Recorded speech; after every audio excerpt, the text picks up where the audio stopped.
to be back in here and getting some work in? It's always good in the off season just to be back at it, moving around, kind of fine tuning all the things that you've been working on individually, kind of putting it, with team drills and in unit and seeing it actually in live action going against other guys. So always good. You add some stuff to your regimen every off season. Can you share with us what you have added this year?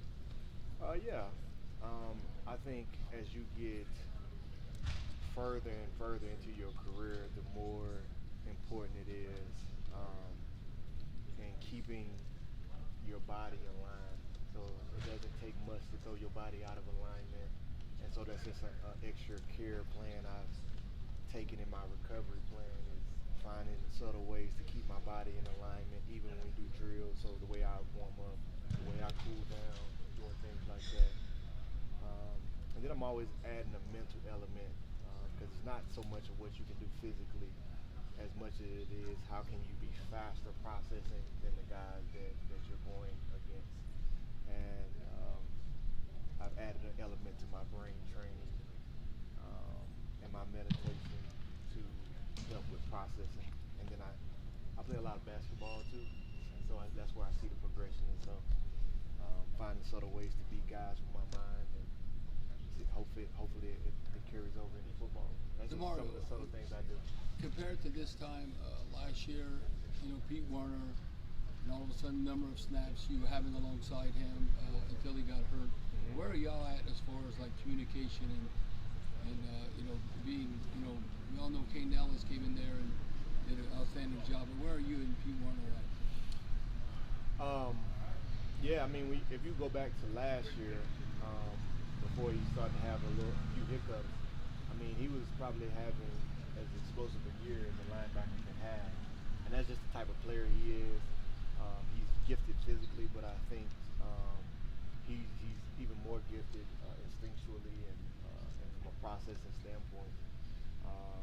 And so, just because he's such a fast processor this early in his career, which is kind of rare, it just makes it very easy to talk to him during plays, and he'll call out things that he's seeing on his side of the field. And I'm always talking about whatever I'm seeing because I'm usually trying to process the whole formation.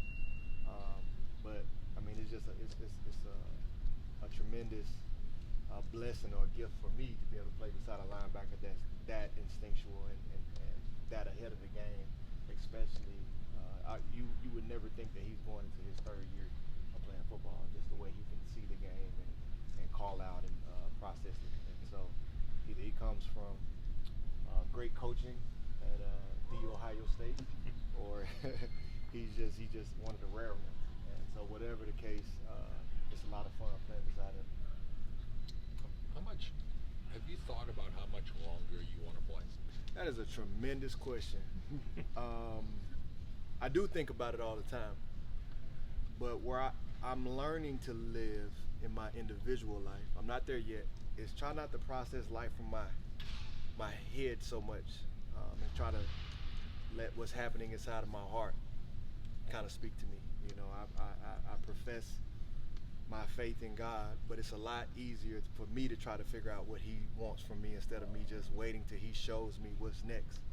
And so all I know is he's showing me right now that this season is coming up and I need to be ready for it. And so that's where I'm trying to be, is present and be right there. And then he'll show me what's next. And if I can be patient and wait on that, it'll be a lot better than me trying to figure it out myself. Because once I get up here, it's going bad. Kind of as a follow-up, would you, knowing that the level that you have played the game at, would you ever play if you could not play at a certain level? That's another great question. You on fire today, my man. I love it. It's challenging questions. I've always said if I wasn't playing at the level that I would want to be playing at the highest, then I would, be ready to walk away from the game. But when you're not on your own time and you're on God's time, he may have me here for different reasons, such as relationships and mentoring other guys in the locker room. Or using the platform to have impact on the field. And so that's why I have to try to stop trying to figure it out on my time, because it's not just about me.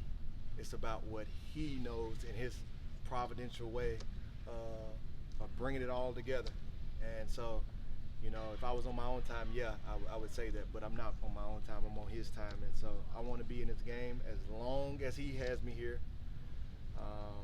happily doing exactly what he wants me to do, whether that's going out and being a star on the field or that's being a background guy helping guys in the locker room. I'm cool with it, or I hope that my heart becomes cool with being cool with it. Mario, so it sounds like that fire for football in general still burns in year 12. Does it feel like it's the same way when you first got in? Do you still have that same Absolutely. passionate fire? I think it's grown. My love for this city and this team is as high as it's ever been. You know, you think you know what it means to play in New Orleans, and to be a part of this culture and to be a part of Who Dat Nation. But the longer you're here, the more it becomes ingrained in you. It's like a good gumbo. Just the seasoning just sits in there, you know. When the gumbo, and you bite a piece of shrimp out of that gumbo, and the season is just, you're like, man, they marinated that gumbo. It's sat, and it's great. So you gotta be from New Orleans to really know what we're talking about. But that's what it means to be in this city and play for this team. It just becomes ingrained in you. And man, I want to give my best for this locker room and these guys, but I want to give my best for this city. And I feel really excited about the off-season moves that's been made. I'm really excited for our defense and the way we finished last season and where we can go. I'm really excited to, from the offense and the special team standpoint, the pieces. And all you want is a chance. And once you got the right pieces in the locker room, it's about building it. And so we have a long way to go. We got a lot of work to do. And it begins right here with OTA'S and minicamp and bringing our best foot and just starting to lay those early bricks in the ground, because, you know, everybody's in a race to get better. And it begins, that race has already begun.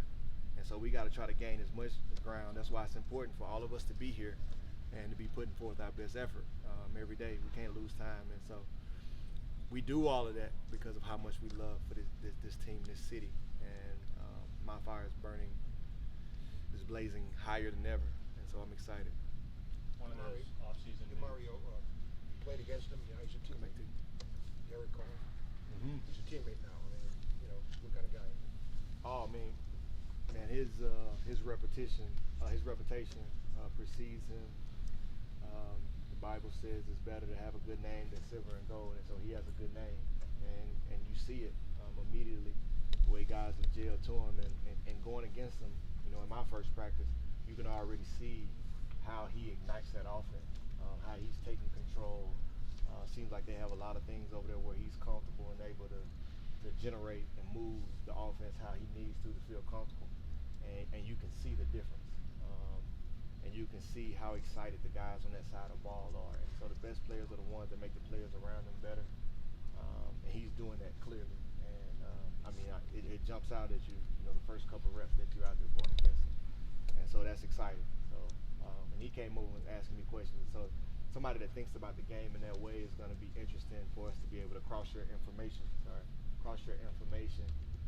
Because I can pick his brain, he can pick my brain, and we can talk about what you're seeing, and that's only going to make us better respectively on our sides of the ball.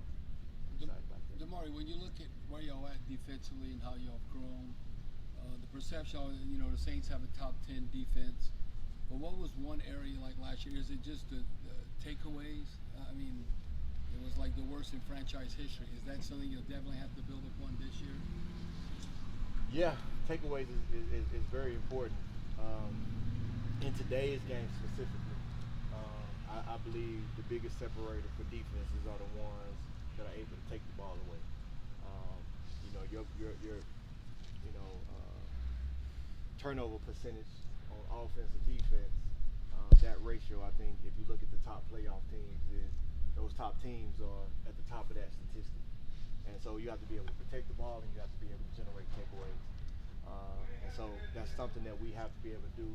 That's kind of inbred in our DNA. And so, I think there was a little bit down. There was a downtick in that last year, so we got to find a way to make sure we generate that. But the game doesn't really change in regards to what are those fundamental things to do well in defense. You have to stop the run. You have to get out to the quarterback. You got to get off the field on third down. You have to create takeaways and be exceptionally well in the red zone. And so most of those categories we've done a good job. But that one is one we definitely can grow. And so that's why we need to put in the work now, And you because it's mentioned- more than just creating a takeaway. It's a lot that goes into it. You mentioned off-season moves. One of those is bringing in Joe Woods as defensive coordinator. I don't know if there's a different mentality or more of an emphasis on technique, but what conversations have you had? Have you been able to kind of pick his brain on those? Yeah, I'm excited. I mean, his reputation precedes him as well. I think where he's really going to be able to help us go to another level is what we do on our third down and getting off the field. I think we've been phenomenal in stopping the run and creating third and longer situations. When we don't stop the run, that's what we can't really get into our third down stuff that we do so much. And so one of the first conversations that we have was about the different ways that we can be more dynamic on third down and getting after the quarterback and kind of rushing the timing. I think that's going to take us a long way, because when you're able to inflict fear in the quarterback, it changes the entire game.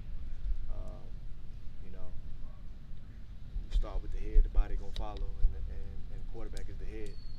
And so that's what we have to be able to do. And it's hard in these games. I mean, the offenses are so explosive, and the quarterbacks that are coming into the league are more talented and more football IQ.